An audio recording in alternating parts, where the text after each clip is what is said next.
Tractors are used a lot down on the farm. They come in lots of sizes. Tractors are used to pull heavy loads.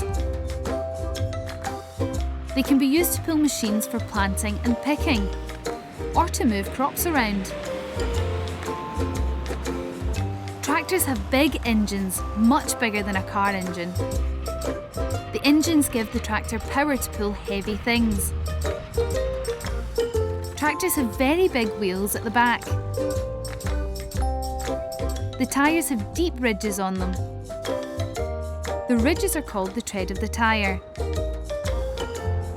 and they help to stop the tractor sinking into the soft mud in the fields.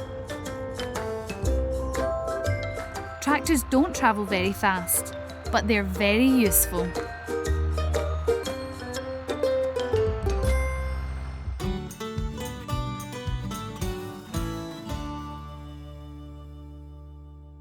If you want to see some more Down on the Farm videos, make sure you subscribe for free to the official CBeebies YouTube channel, or go to the official CBeebies website, which is bbc.co.uk/CBeebies.